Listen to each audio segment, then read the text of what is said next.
Bonsoir à tous, bienvenue à ce flash d'information. Lundi 10 octobre 2016, c'est la journée mondiale de la santé mentale, occasion de parler des troubles mentaux, notamment de la dépression. Selon l'OMS, plus de 350 millions de personnes sont touchées par la dépression. La Côte d'Ivoire a célébré la journée de la santé mentale aujourd'hui même à l'hôpital psychiatrique de Bingerville. Les acteurs et partenaires du système socio-sanitaire ont été invités à mettre l'accent sur l'assistance et le soutien psychologique des personnes victimes d'événements perturbateurs. On en sait plus avec Sita Soro. Catastrophes naturelles, guerres, épidémies, attaques terroristes, autant de faits au cours desquels les populations ou les victimes subissent des chocs émotionnels et psychologiques. Après ce type d'événements dans la vie d'un homme, le soutien psychologique est primordial pour limiter les conséquences du stress et du traumatisme. C'est pour répondre à ce besoin d'assistance que la 25e journée mondiale de la santé mentale, célébrée ce 10 octobre à l'hôpital psychiatrique de Bingerville, s'est tenue autour du thème « Les premiers secours psychologiques, une approche clé pour aider les personnes récemment exposées à des situations d'urgence ». Dans une crise, le rôle du psychologue, c'est d'aider cet individu-là à surmonter la crise et à se réadapter, à vivre avec, à s'épanouir, comme tout être dans la société. Quand on parle d'une reconstruction psychologique, c'est un rétablissement, c'est une forme de rétablissement.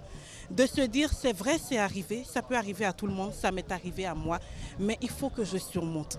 Cette journée a été l'occasion pour la ministre de la Santé et de l'Hygiène publique de faire l'état des lieux des soins psychiatriques en Côte d'Ivoire, avec l'annonce de la tenue d'un atelier de réflexion. Il faut que nous réfléchissions sérieusement avec tous les partenaires de l'hôpital psychiatrique, tous ceux qui sont concernés par la santé mentale, et même désigner un ou deux parents qui vont nous aider à réfléchir et sortir de là un plan d'action que nous allons dérouler fidèlement. Nous allons réfléchir avec le gouvernement, essayer de voir comment nous pouvons essayer d'apporter une subvention aux médicaments pour les malades.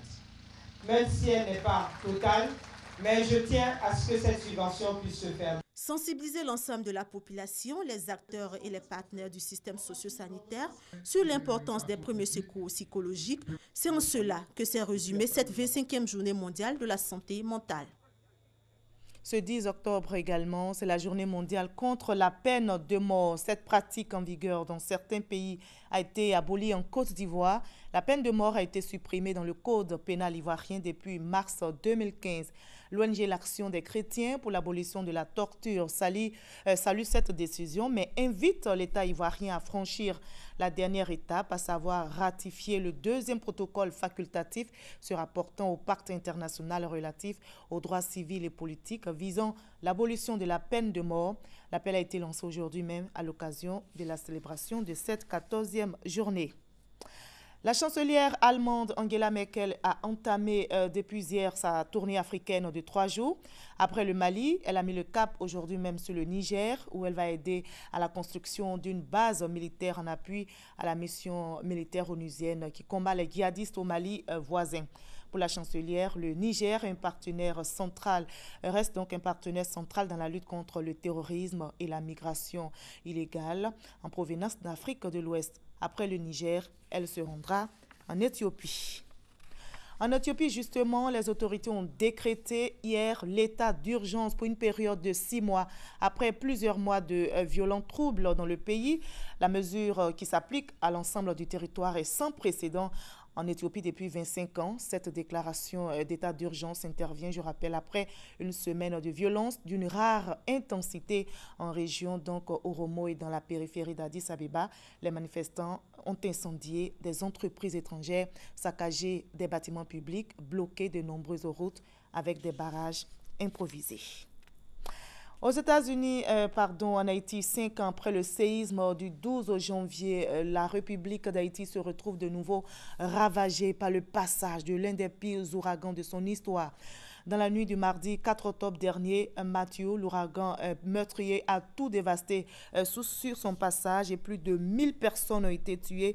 Un deuil national de 3 jours a été décrété dans le pays. Les autorités craignent désormais une catastrophe sanitaire après ce drame naturel.